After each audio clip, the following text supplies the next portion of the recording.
ಯಾಕೆ ಅಕ್ಕ ಇಷ್ಟು ಬೇಗ ಎದ್ದಿಸ್ಬಿಟ್ಟೆ? ಎಷ್ಟು ಚೆನ್ನಾಗಿ ನಿದ್ದೆ ಬರ್ತಿತ್ತು ಗೊತ್ತಾ? ನಾನಂತೂ ಇಲ್ಲೇ ಮಲ್ಕೋಬಿಡ್ತೀನಿ. ಏಯ್, ಅಂಬಾರಿ ನೋಡೋ ಅಂದ್ರೆ ಆನೆ ಬಾಲ ನೋಡ್ದ ಅಂದಾಗೆ ರಾತ್ರಿ ಏನಾಯ್ತು ಅಂತ ಗೊತ್ತಿಲ್ಲದೆ ಗಡತ್ತ ನಿದ್ದೆ ಮಾಡ್ತಿದ್ಯಾ? ನೀನೇ ಅಲ್ವಾ ಅಮ್ಮನೋಗಿ ಸಮಾಧಾನ ಮಾಡು ಅಂತ ಹೇಳಿದ್ದು. ನನಗೆ ಒಳ್ಳೆ ಚೆನ್ನಾಗಿ ನಿದ್ದೆ ಬಂತು, ಅದ್ಕೋಗಿ ಮಲ್ಕೊಂಡೆ. ಈಗಂತದ್ದೇನಾಯ್ತು? ಏನ್ ಗೊತ್ತಾ, ಮಯೂರಿ ಅಪ್ಪ ಬೆಟ್ಟಯ್ಯ ಇದ್ದಾನಲ್ಲ, ರಾತ್ರಿ ಅವನಿಗೆ ಹಾರ್ಟ್ ಅಟ್ಯಾಕ್ ಆಗಿದೆ. ನಿಮ್ಮ ಅಕ್ಕ ಅವನಿಗೆ ಆಸ್ಪತ್ರೆಗೆ ಕರ್ಕೊಂಡೋಗಿ ಟ್ರೀಟ್ಮೆಂಟ್ ಕೊಡಿಸಿ ಬೆಳಗಿನ ಜಾವ ಬಂದಿದ್ದಾಳೆ. ಇಷ್ಟೆಲ್ಲ ಆಗಿದ್ಯಾ? ಈಗ ಅವರಿಬ್ರು ಎಲ್ಲಿದ್ದಾರೆ? ಬೆಟ್ಟಯ್ಯಂಗ್ ಟ್ರೀಟ್ಮೆಂಟ್ ಕೊಡ್ಸಿ ಊರಿಗೆ ಕಳ್ಸಿದ್ದಾಯ್ತು. ಮಯೂರಿ ತಾರಕ್ ರೂಮಲ್ಲಿದ್ದಾಳೆ.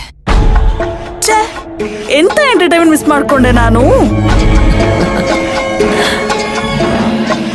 ನಿಜವಾದ ಎಂಟರ್ಟೈನ್ಮೆಂಟ್ ಈಗ ಶುರು ಕಣೆ. ಮಯೂರಿ ಊರಿಗೆ ಹೋಗಿದ್ದಾಳೆ ಅಂತ ಅಮ್ಮ ಅನ್ಕೊಂಡಿದ್ದಾರೆ.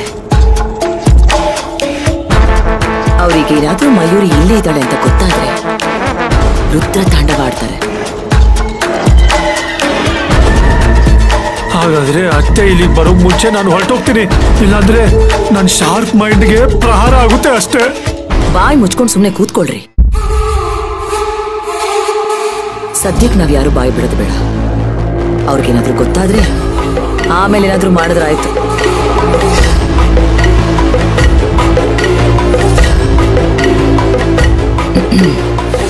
ಮುಖ್ಯವಾಗಿ ಇವನು ವಿಷಯ ಗೊತ್ತಾಗ್ಬಾರ್ದು. ಗೊತ್ತಾದ್ರೆ ಅಮ್ಮನ ಹತ್ರ ಕಾಳ ಹೋಗ್ಬಿಡ್ತಾನೆ.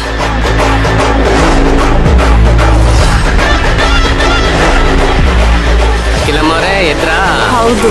Good morning. Very good morning. ಬಿಸಿ ಫಿಲ್ಟರ್ ಕಾಫಿ. Thank you.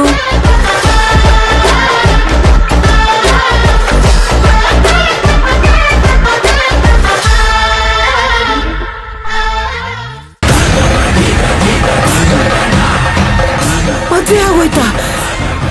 ಇದೆಲ್ಲ ನಾನ್ ನಂಬಕ್ಕಿಲ್ಲ. ಇದ್ಯಾಕೋ ನಿನ್ ದೆವ್ವ ಮೆಟ್ಕಡಂಗ ಆಡ್ತಾ ಇದೀಯಾ? ಕುಮಾರಿ, ಫೋನ್ ಮಾಡ್ಕೊಡು. ಅವಳು ಯಾಕೆ ಬರ್ಲಿಲ್ಲ ಅಂತ ನಾ ಕೇಳ್ತೀನಿ. ನಾನು ಹೇಳ್ತಾ ಇರೋದು ನಿಜ ಅಂತವ. ಮಯೂರಿಗೆ ಮದುವೆ ಆಗೋಯ್ತು. ಈಗ ಅವಳು ದೊಡ್ಡ ಮನೆ ಸೊಸೆ.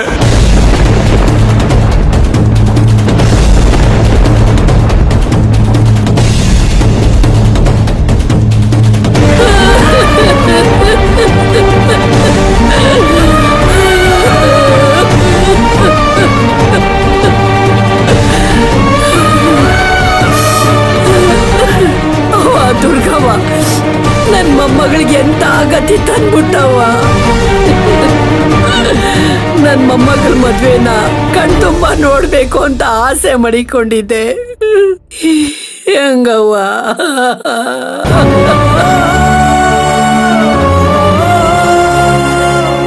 ಎಲ್ಲ ಹಾಳು ಮಾಡ್ಬಿಟ್ಟಲ್ಲವ್ವ.